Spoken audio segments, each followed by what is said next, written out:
편안하셨습니까? 참, 추나추동 사시절서 1년 365일이 그렇게 반복해서 끊임없이 가고 있는 유수 인생이네요. 추나추동과 그 사이에 보면 한 45, 6일 간격으로 입춘이 있고 입하가 있고 입추가 있고 입동이 있죠. 그런데 벌써 보름 전에 가을이요, 가을에 들어갑니다 했는데 벌써 보름이 지나서 또 쳐서 이렇게 시간은 가고 있습니다.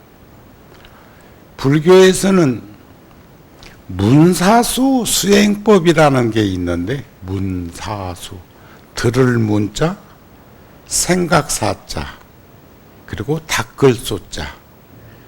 우리가 늘 유념해서 지켜봐야 될 게 복과 덕과 지혜라는 말을 참 많이 씁니다. 사람은 복이 있어야 돼요. 근데 복은 빌어갖고 생기는 게 복이 아니야. 그건 거지지. 복은 지어야 됩니다. 그리고 복이 있는 사람은 장애가 복이 있는 것만큼 적습니다. 없다고 표현할 수는 없겠지만 사바세계 오타각세니까. 그런데 복이 있는 이는 장애가 적다는 말을 반비례해 보면 서두르지 않고 조급증을 내지 않고 과욕 부리지 않는 사람이 복이 있는 이인데, 그런 분들은 결국 지혜가 있다는 말이에요. 장애가 많다는 말은, 복이 없다는 말의 또 다른 말은 지혜가 없고 어리석고 서두르고 조급증 내는 사람이라는 말도 될 것입니다. 덕이라고 하는 것은 나눠야 생기는 거예요. 나누는 거. 복은 지어야 되고 덕은 나누어야 되고, 그 다음에 지혜는 닦아야 되는데, 오늘 여기에서는 듣고 생각하고 닦는 것, 이게 어찌 보면 육바람일법에서 선정삼매와 반야지혜를 분단해서 표현한 가르침이 아닐까 싶습니다. 들음으로 지혜를 이루는 방법, 듣는 것. 오늘 지금 듣고 계시죠?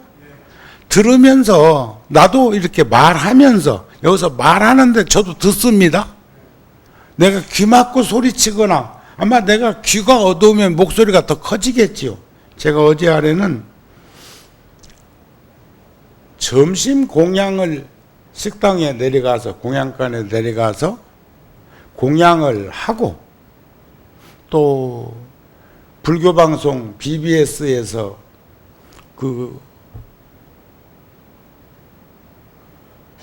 누가 와서 같이 후원해서 점심을 먹고, 그냥 보내기 뭐해서 우리 반야센터로 차 한잔하러 들어갔더니, 그날따라 유난히 불자들이 한 10대 명이 앉아 있다가, 너무 많이 앉아서 있어서 그런지는 몰라도 내 자리는 나 있거나 없거나 항상 있어요. 응? 그런데 내가 들어가자 오로로 일어나서 나가더라고. 순간적으로 촉발된 분심이 생겼어. 분노심이 촉발했어. 그래서 내가 나가겠다. 내가 내 한 사람, 나 찾아온 사람 둘이 들어오는데, 내가 비밀스러운 얘기하려면 내 방서 차 마시면서 하지, 커피 한잔 하자고 거기 공개적인 장소에 갔겠습니까? 여러분들 집에서도 마찬가지, 어떤 모임에 가서도 마찬가지, 이건 꼭 일깨워 줘야 되겠다 싶어가지고 생각을 내가 표현했단 말이에요. 그러면서 뭐라고 한 줄 알아요? 응? 이러면 안 되는 거예요. 여럿이 속닥속닥 얘기하고 있든지 어쨌든지 하다가 누구 한 사람 돌았는데 그 사람들이 뽀르르 일어나서 나가면 그거요? 형벌이요, 형벌. 그러니까 내가 35년을 구룡사에서 맺은 인연으로 지금까지 살아왔는데 남들 편히 살고 싶지 않았겠어? 지금까지 공감한 생각해도 남 하기 어려운 일들을 대중포교 현장에서 많이 했는데, 내가 들으면 밖에, 그렇다고 내가 교주하자는 건 아니지만 밖에 있는 이도 스님이 찻집에 들어가는 걸 보면서 쪼르르 따라 들어오는 것이 나. 앉아있다가 오자말자 들어오고 있는데 일어나서 가려고 보따리 챙기는 게 나. 응? 그래서 이런 식이면 내가 떠나겠다 그랬어요. 내 방으로 가서 차 한잔 먹는 것만 얘기하는 것이 아니라, 그런데 이런 식이라고 표현했지만 속에서는 뭐 이런 것들하고 내가 같이 살았을까? 속에서는 그랬어. 속에서는. 응? 통도사로 가면, 통도사에 내가 80년대 초부터 쓰던 내 방, 그 유명한 오라노 스님이 통도사 주지소임을 마치고, 지금 생존에 계시면 104살이신데 계시고, 주지소임 마치고 젊은 시절에 8년간 쓰셨던 그 방을 노스님이 주지스님한테 말씀해서 저에게 80년대 초에 그 방을 사용하도록 했는데, 그 방에 가가지고 살면서 굉장히 내가 성숙되기도 하고, 그 다음에 안정되기도 하고, 방아착하기도 했어요. 그 전에 살던 방은 원주실 옆에, 내가 주지할 때 그거 다 헐어내고 아래층에는 식당을 1000명이 밥 먹을 수 있는 식당을 짓고 위에다는 복원했는데, 그때 2층 콘크리트 집에 살 때는 문틈새로, 미닫이 문틈새로 세상이 환히 보였어. 문틈새로 그 흐르는 강줄기부터 시작해서 거꾸로 뒤집어 생각해 보면, 제가 80년대 초에 단수 여건으로 인도에서 혼자서 성지순례 할 때 바닷가에서 모래 백사장 그 바닷가에서 물을 찰싹 다독거리면서, 그게 인도양을 지나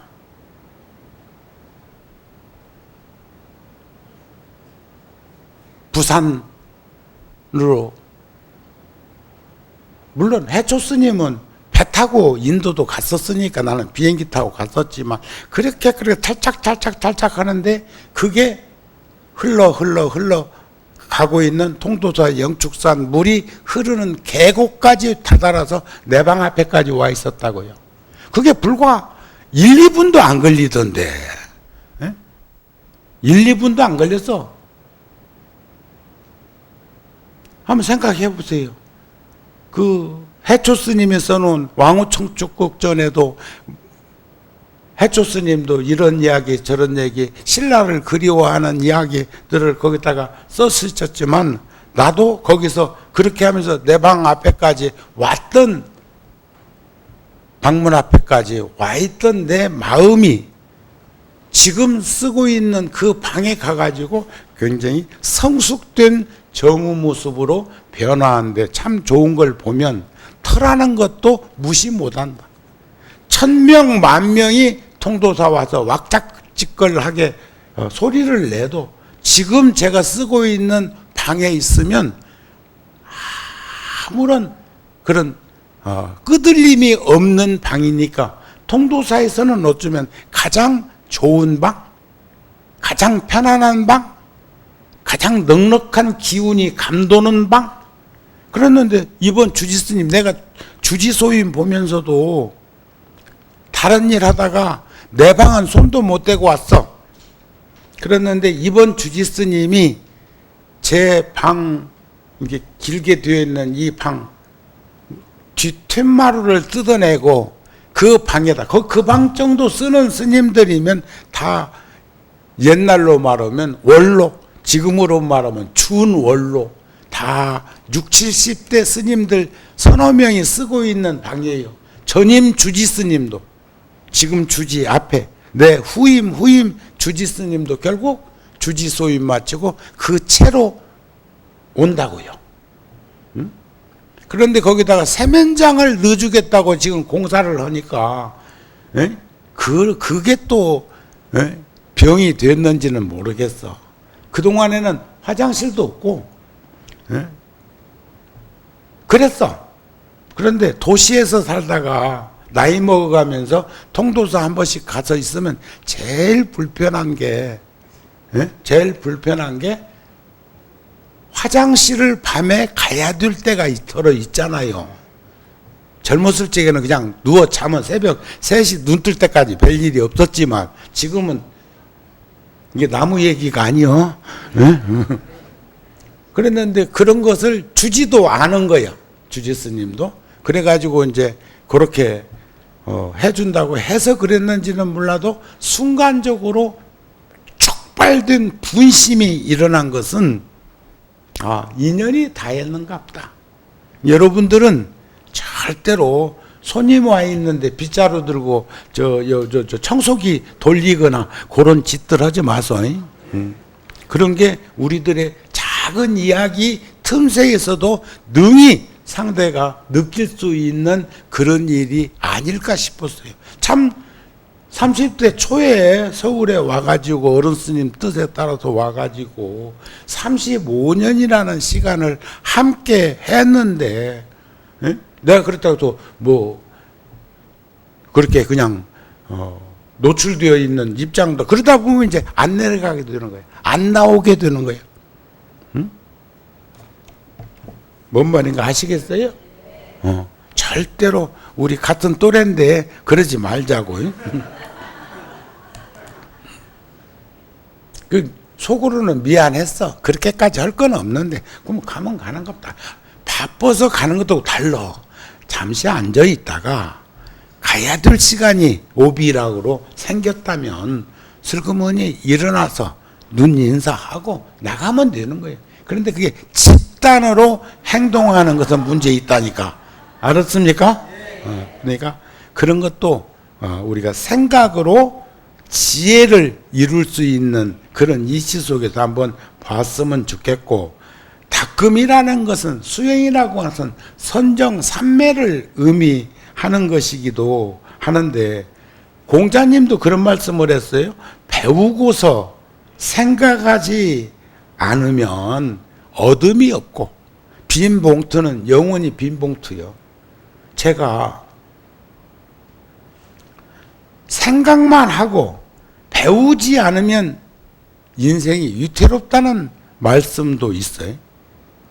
제가 전에도 한번 어떤 법비에서 얘기했는데, 제가 2년 전에 그 네팔 지진 난 현장에 절에서 운영하던 학교가 무너져 가지고 불사를 한다고 그래서 몇 군데 방문을 하면서 장갑을 3,000커리를 가지고 갔어요. 그게 면 장갑 코팅되어 있는 그 장갑이 돈으로 치면 60만 원이 적은 돈은 아니지만 장갑 참 생각보다 싸대요. 우리나라 돈 가치가 없는데 200원이, 옛날 저 통도사 갈 적에는 용산역에서 물금역까지 190원 주고 완행열차 타고 갔는데 200원이 적은 돈은 아닌데 3,000거리를 샀는데 지금 눈높이로 60만 원밖에 안 들었어. 그런데 그게 한 보따리요. 60kg이 나가더라고. 60kg.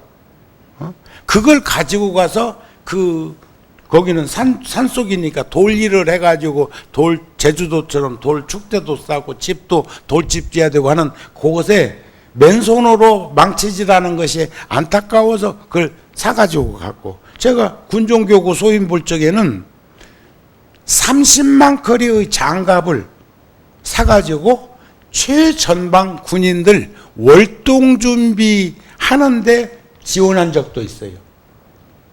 몇 년은 매년 30만 핫팩 30만 개를 구해가지고 전방에 야간 근무 쓸 때, 철책선에 근무 쓸 때 그거 하나씩 손에다 쥐고 있으면 좀 좋지 않을까 싶어갖고 그렇게도 몇 년 했었지만, 그것도 쉬운 거 아니요. 팩 하나에 500원이다? 30만 개면 1억 5천이요. 그것을 스님들한테 구룡사에서 못 와가지고 여러분들이 시주한 근검전략하게 소임 살고 살림 살면서 그런 것들을 그렇게 해왔었는데, 거기 절에 갔단 말이에요. 몇 군데 들렸다가 그 절에 갔더니 거기는 그 절은, 다른 절은 절이 무너지고 뭐 그런 일은 이제 조금씩 지원을 했지만 그 절은 마음 먹고 학교 복원하는데 좀 인연을 맺고 하려고 갔단 말이요. 응? 그러는데 제가 왔다고 동네 청소년들, 그 학교 다니는 아이들, 스님들, 대중들 쭉 나와서 이제 저한테 와서 인사를 하고 고맙다고 이제 또 그러면서도 그 많은 이들이 얼마인지는 모르지만 작지만 봉투를 전부 스님한테 여기 이렇게 법상에 앉아 있는데 인사하면서 뭘 놓고 천을 갖다 걸어 놓고 하는데, 한 8살이나 9살 먹은 어린 사미가 쫄깃쫄깃 하면서 와가지고 때 묻은 천 나한테, 그러니까 큰 천도 아니야, 제일 자그마한 것을 목에 걸 수도 없을 만큼 자그마한 것을 얹어놓고 봉투를 하나 주고 가는데 궁금했어. 그래가지고 그 봉투만 내가 손에다 딱 쥐고 나오면서 피워보니까 100루피, 한국 돈으로 1200원 정도가 들어있었어요.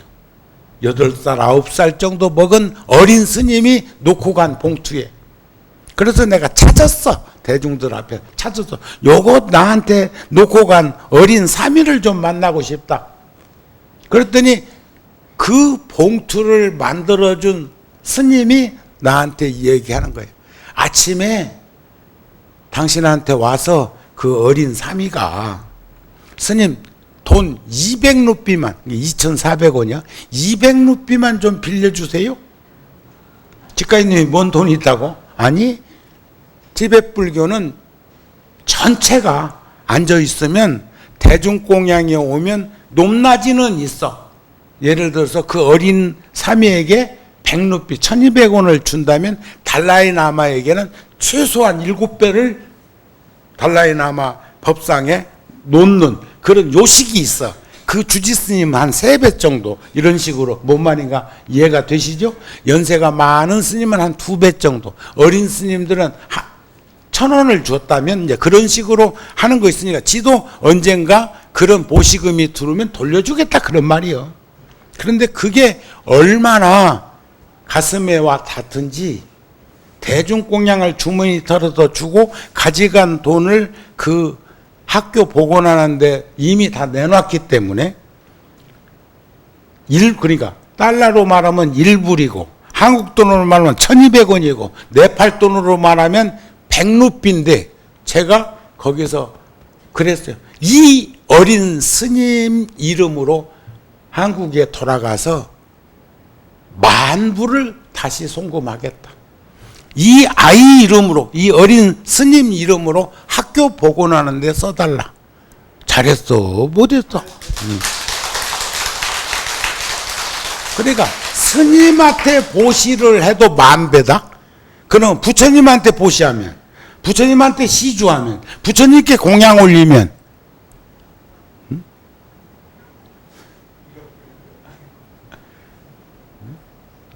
저는 그런데 그런 마음, 그런 나눔, 그런 생각이 어디서부터 출발하느냐?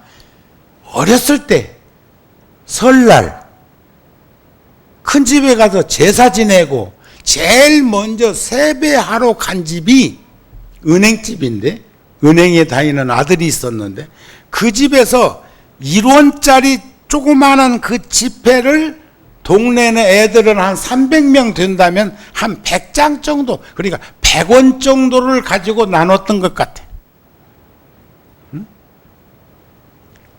그런데 그 집에는 몇십 명이 벌써 줄 서 있는 것을 목격하고 나도 그 줄에, 그 반열에 서 있었던 추억이 있어. 그것이 성숙되고 성장해 가면서 구룡사에서는 제가 언제부터인가 설에는 1,000원씩, 또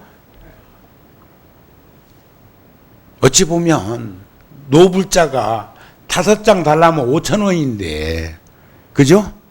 어떤 분은 10,000원짜리 내놓으면서 10장 달라고 그래요. 내가 환전해주는 사람으로 바뀌기도 할 때도 있지만, 그럴 때는, 그러나 10,000원도 1,000명에게 주면 1,000,000원이다.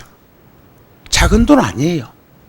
1,000원도 매일 부처님 전에 올 때마다 불전에 넣으면 1년이면 36만 원이요. 그런 것을 늘상 소임자로서 깊이 인식하고 있기 때문에 그분이 개인적으로 생각하면 5,000원짜리 10,000원짜리도 안 드는 사람이냐 이거요. 달라면 줘야 됩니다. 기쁜 마음으로 줘야 되는데 막무가내로 막 요구하면 어느 때는 아까처럼 그분들은 조용하게 손님 왔으니까 이 얘기 하시라고 자기들이 이제 번다 하니까 자리를 비워 주려고 했는데 내 눈에는 그렇게 안 비친 것과 같은 입장이 아니었을까 싶은 생각이 들어. 그러니까 우리는 그걸 잘해야 돼. 지혜롭게 살아야 되고 변별력을 가져야 되고 판단이 서야 돼. 지금도 세상에 학생들이 지금 뭐 어쩌고 저쩌고 하고 있는데 진보 세력들이 하여튼 단합은 잘 되는 모양입니다. 그래도 임명해야 된다는 사람이 20만 명 넘었대. 여기도 나도 그 사람 좋아했던 사람이니까 여러분들도 좋아하는 이가 있겠지만 지금 자꾸 무슨 그게 뭐가 있냐고 묻거든요. 뭐가 있냐고 봤냐고 묻거든. 그건 보고 또 증빙이 있냐고 하는 것 같고 이 얘기들 성질은 아닌 것 같은데, 그런데 그분이 이 얘기했던 거, 메시지를 주었던 거, SNS에 올렸던 것들이 전부 자기는 그 일을 했어. 전부 한 경험을 여러분들은 하면 안 된다고 하고 그렇게 했던 것인가? 근데 그리고 그 야당 원내대표 여성 국회의원 나 안무개 국회의원 딸은 장애인입니다. 장애자가 천신만고에서 학교 갔는데 학교 간 것을 특혜라고 몰아붙이고 있는, 너는 떳떳하냐, 너는 괜찮냐, 너는 자신이냐, 너는 뭔데, 이런 식으로 하면 사바세계에 난들 허물 없어? 나 잘못한 거 없어? 내가 잘못한 것이 없고 하면 글쎄 부끄러운 일 없어? 있어요. 늘 참회하고 그런 일을 모르고 죄를 지으면 그 죄가 가중됩니다. 왜냐하면 또 반복할 거니까.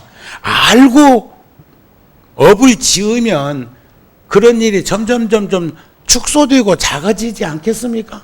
그러기 위해서 우리 불교에서는 듣고 생각하고 수행하는 삼매를 문사수 수행법이라고 했다.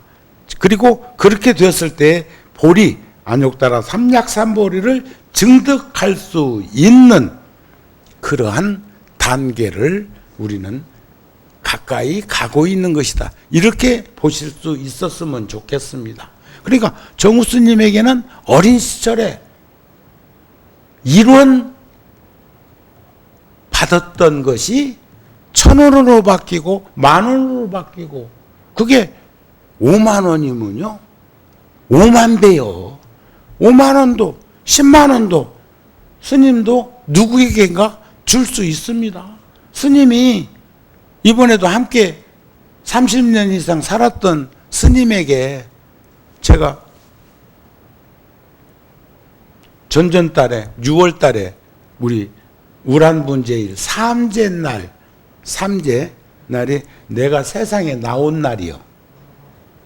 그래가지고 그걸 아는 이들이 스님 제자들이 여기 요 장한사 주지도 봉투 하나 주고 가던데 그런 거 이렇게 모아왔던 것을 또 누군가 나에게 왔을 적에 이번에 함께 30몇 년 살았던 옆방 스님에게는 제가 100만 원을 그것도 이렇게 5만 원짜리로 면 착착착착 맞춰서 그냥 쭉 세가리고 봉투 담아갖고 던지듯이 주는 게 아니라 그냥 섞여져 있어도 저는 반드시 그것을 한 면으로 이렇게 해서 소중하게 다뤄가지고 제 지갑에 보면요 흩어져 있지 않습니다. 그런데 본래 무슨 신권을 내가 주머니에다 넣겠습니까? 아니요. 그런데도 저는 그런 부분에 대해서는 늘상 유념하고 살고 있습니다. 또 그런가 하면 참 오래된 인연의 스님이 오래간만에 저한테 오셔서 또 그렇게 한 푼 두 푼 이렇게 모아놨던 것 중에서 이렇게 드리기도 했어. 그런데 이번에 제가 나다크 잘 갔다 왔습니다. 가가지고 많은 인연을 다시 점검하고 왔는데 오면서 이틀간 하루는 14시간 자동차로 이동하고 그 다음날 한 8시간 이동해서 우리 절까지 오는데 나다크라고 하는 곳에서 육로로 오면 그렇습니다. 그런데 그 절에 왔더니 비구니 스님들이 6명이 와 계시더라고. 6명이. 그래가지고 밥도 해주고 차도 갖다 주고 하다 거기 있으니까 막 하루에 그 티베트 그 차나 또는 저 인도 네팔에서 먹는 그 홍차에다가 우유 좀 섞어서 주는 걸 짜이라고 그래.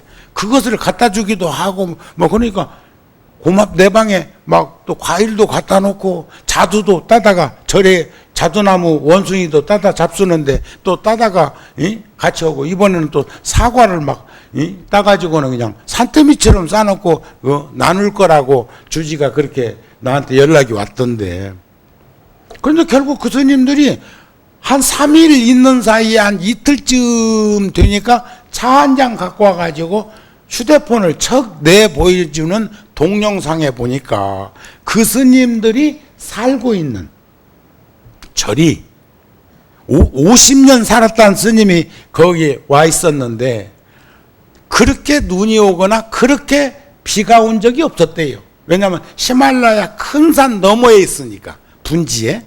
근데 겨울에는 영하 40도에서 45도. 나닥도 마찬가지예요. 티베트 그 수미산도 마찬가지입니다. 몽고 쪽도 그보다 더운 데서 사람 살기도 하는데 그러는데 작년 겨울에 금년 초에 폭설이 와가지고 자동차가 파묻히고 눈사태가 나가지고 자동차가 그냥 그래도 삽으로 파고 있고 그런데 하도 비도 잘 안 오고 눈도 잘 안 오는 지역이다 보니까 다른 건 괜찮았는데 대웅전 법당의 지붕이 철골로 엮어가지고 양철 지붕을 세워놨어. 비도 잘 안 오고 눈도 안 오는 곳이었으니까 그게 그냥 전부 다 흠뻑 무너진 거예요. 그거 왜 보여줬을까? 보여준 이유 안 있겠어? 이번에 와가지고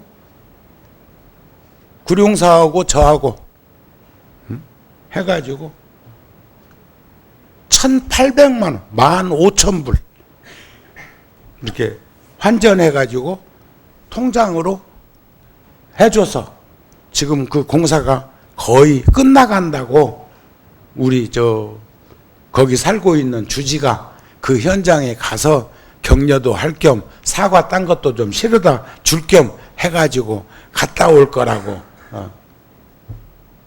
메일이 들어왔어.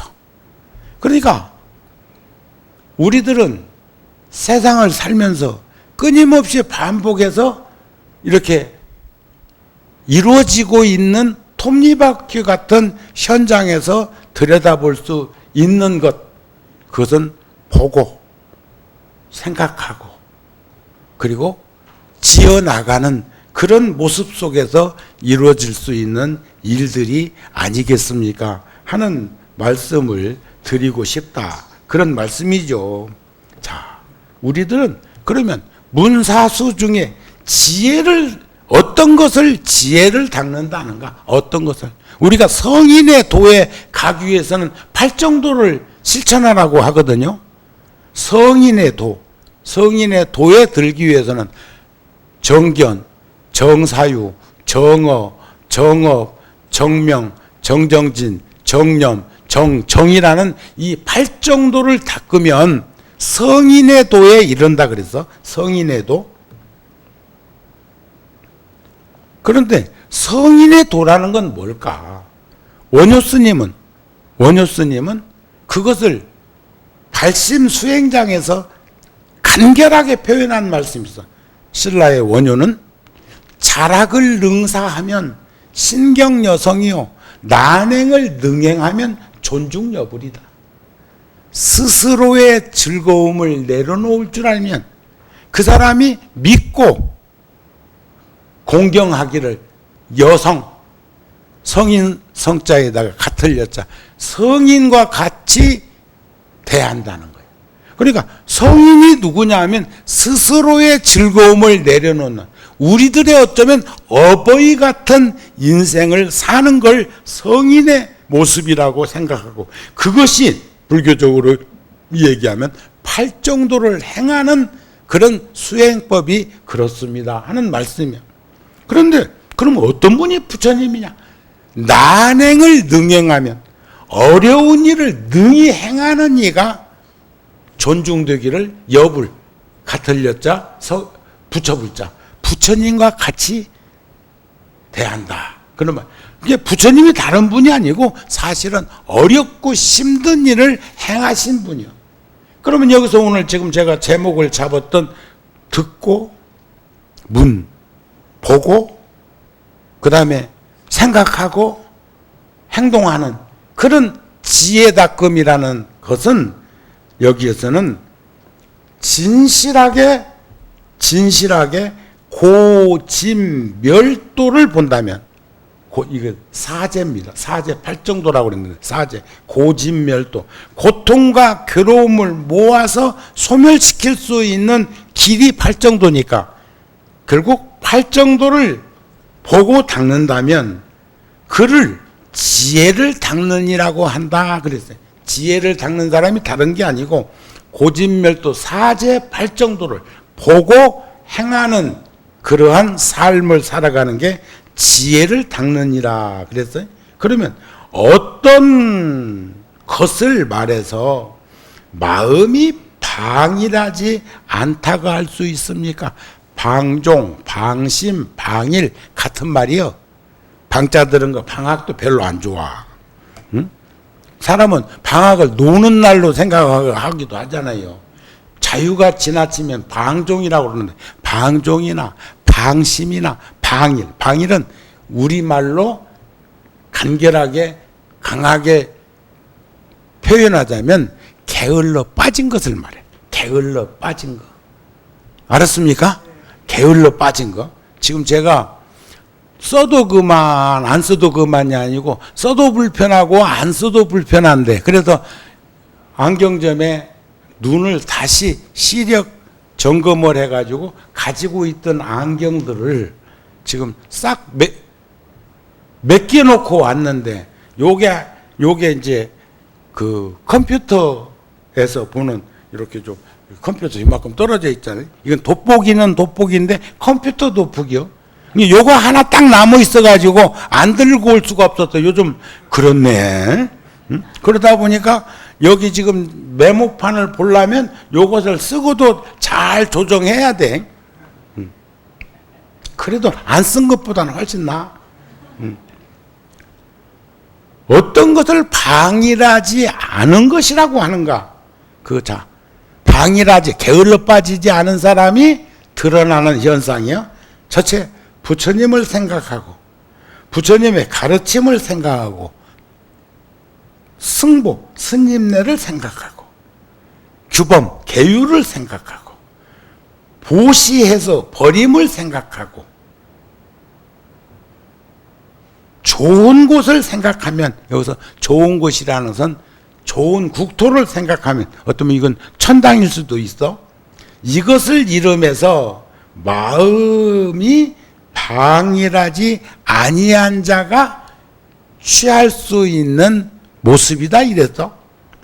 자, 그렇다면 방일한 얘기는 5가지 인과 응보처럼 5가지 드러나는 결과물이 있다네요. 첫째, 재물을 마음대로 쓰지 못해. 게을러 빠진, 제가 우리 다음 달 9월 달 우리 잡지에 써놓은 것 중에, 글 써놓은 것 중에서 우란분재일 날 법문한 것을 기초로 해가지고 매달 쓰는 글을 정리를 했는데, 거기 보면 화엄경에 나오는 말씀을 했어요. 우리가 살생, 투도, 사음, 이것은 몸으로 짓는 업이에요. 망어, 기어, 양설, 악구는 입으로 짓는 업이에요. 탐욕과 썩냄과 어리석음은 정신에서 분별, 식심을 일으키는 거예요. 아까도 내가 순간 촉발됐다고 그랬잖니. 일어나서 나가려고 나가는 그 모습을 보면서 순간적으로 여러분들, 다가오는 것이 좋아, 배쳐가는 것이 좋아?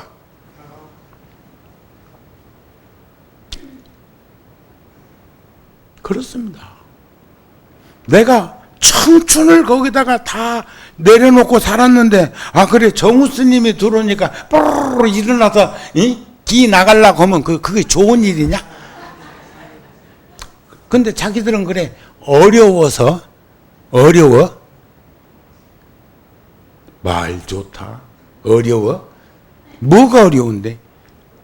그러면 부처님은 어떻게 볼 거니? 어려워서. 아셨죠? 그렇다 해서 무슨 스토커 하라는 건 아니요. 지금까지 내가 50년 넘게 절에서 살면서 나를 탑돌이 하듯이 스토커한 사람이 없었을 것 같아? 아이고. 그나마 내가 사기꾼처럼 안 생겼고, 도둑놈처럼 안 생겼고, 그나마 꼭 하나 찝어서 안 하면 안 된다고 하면 나는 강도가 차라리 나. 강도는 사기 못 쳐.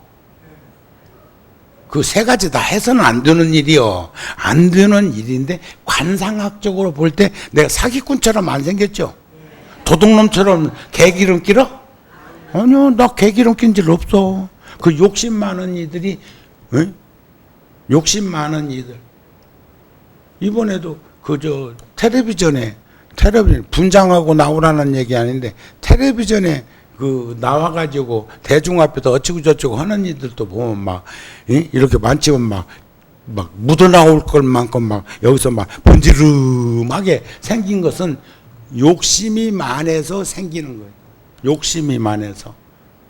특히 바둑장기 같은 거, 이렇게 내기한다든지, 또 가족끼리 오락으로 하는 그런 건 말고, 이렇게 떠올려 보면, 노름꾼들은 전부 다 온몸에서 기름이 자르르 흘러. 그것도 그냥 기름이 아니고 개기름. 욕구, 욕망, 욕심이 충족되지 않아 갖고 일어나는 거. 그런데 스님들 얼굴에서도 그래서야 되겠습니까? 그렇죠?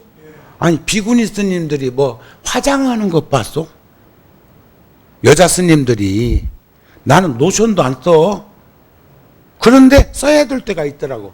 물이 센 데 가서 세수하고 보니까 뻣뻣해. 그런 때는 좀 얻어가지고 조금 찍어서 이렇게 해야 되겠더라고. 그러나 일반적인 물은 그런 거 안 써도 돼. 그러나 그렇다고 그래가지고 막 무슨 12월의 벌판에 노출된 사람의 그런 피부처럼 그렇게 거칠고 막 그 바다에서 바닷바람 쐬면서 이 바다에서 평생을 사는 그런 것처럼 그런 일은 일어나지 않을 거 아닙니까? 그 참 심식작용이라는 게 얼마나 중요한 것인가를 표상적으로 이 얘기를 하는 것인데 거기서도 보면 살생을 많이 한 사람은 과거생으로부터 금생에 단명하거나 병고에 시달린다. 그러면 내가 안 아픈 데 없이 아프고 내 몸이 병고에 시달리면 아이고 전생에 내가 살생을 많이 했는갑다. 금생에는 방생하는 마음으로 살고 자비로운 마음으로 살고 어렵고 힘든 이들과 함께 더불어 살고 이렇게 해서 실천을 해가야 된단 말이야. 금생에 단명하느니나 인과법으로 보면 그런데 혹 사람이 되어도 그렇다.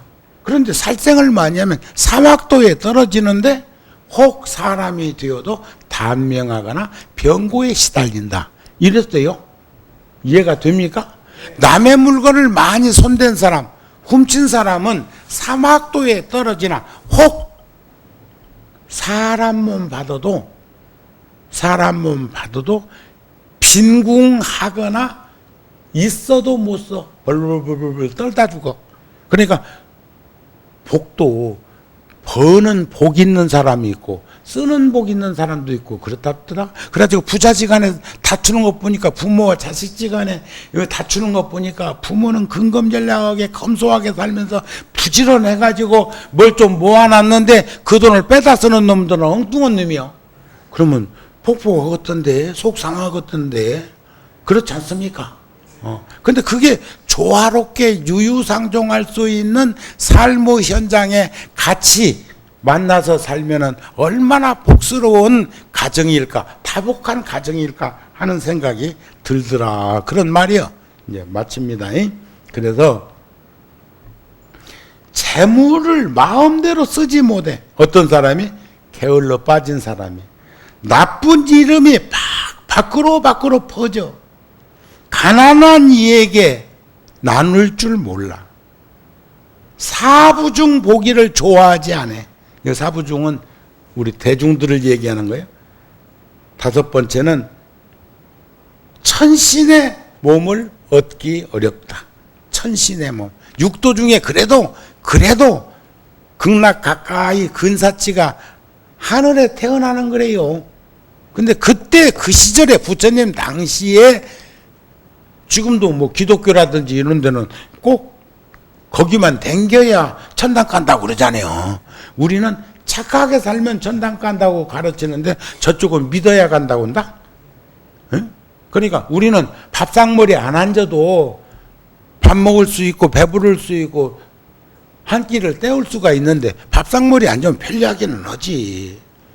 그런데 저쪽에서는 꼭 밥상머리에 앉아야 배부르다고 그래요. 안 먹어도 배불러? 그건 아니잖아요. 그래서 불교가 굉장히 더 인본주의라는 것을 볼 수 있었으면 좋겠습니다 하는 말씀을 드리는 거예요. 아셨죠? 이게 게을르지 말아야 하고 게을르면 이런 것들이 드러나가지고 우리들을 얼마나 힘들고 어렵게 하는 것인가 하는 것들을 표상적으로 생각을 해봤으면 좋겠다. 그래서 제가 오늘 심지어 내가 막 촉발된 분심, 어제 아래는 어떤 불자가 땅이 꺼지게 전화를 해가지고 나한테 그러더라고요. 아이고 스님 죽다 살으셨다며요. 그래서 뭔데 그러니까 제가 며칠 전에 법문하면서 꿈속에 있었던 이야기를 해준 거예요. 꿈속에서 몽리몽몽이 육육지요 각궁공이 무대천이지만 꿈속에서는 현실처럼 드러나지만 꿈 깨고 나니까 무대천 아무것도 없지만 제가 꿈속에서 마치 가위 눌린 것처럼 몸이 움직여지지 않아서 마침 옆에 친했던 스님이 있어서 나 좀 일으켜줘, 나 좀 흔들어줘 하는데 내 목소리는 나오지도 않고 그놈은 내가 그렇게 힘들어하고 신음하고 있는데도 거들떠 보지도 않고 딱 꿈속에도 밉습디다. 그러면서 제가 꿈속에서도 그랬다. 반신불수 되면 이런 현상이 일어나겠구나 하는 생각을 했어. 그러니까 뭐 뇌출혈이나 그런 일들 안 있습니까? 그런데 우리도 이렇게 팔 펴고 있다가 팔 제린 적도 있고 다리가 제린 적도 있기는 있지만 그것이 우리는 순간적으로 잠시 그랬지만은 이것이 긴 시간 그러면 그 장애 아닙니까? 장애잖아요. 그런데 그래가지고 내가 속에 또 촉발된 분심이 일어나가지고 섭섭해갖고 에이 하면서 일어나 앉았는데 아무 일 없었어. 팔 제린 것도 없고 잘만 움직여지대. 그런데 그것이 꿈이었어. 꿈속에서 한 말을 그분은 현실적으로 내가 자다가 몸이 안 움직여져 가지고 그런 고통과 괴로움을 겪은 것처럼 유튜브에서 그 법문을 보고는 걱정돼 가지고 전화까지 해서 스님 놀랬습니다 그러더라고. 아니 한번 다시 들어보쇼 하고도 내가 마음이 안 편해서 오늘 끄트머리 가서 한번 얘기해 주는 거예요. 꿈속에서도 현실처럼 드러나는 현상들이 깨고 나면 아무것도 아닌데 도인이 보면 아무것도 우리 사는 거 아무것도 아니었는데 우리들은 아둥바둥하면서 사는 이치와 같은 것들을 우리는 보면서 좀 여유롭게 살아갈 수 있으면서 내려놓을 수 있었으면 좋겠습니다 하는 말씀 드리고 싶었습니다. 자, 늘 건강하시고요. 이제 또 다음 달에 한 번 더 보십시다. 성불하세요.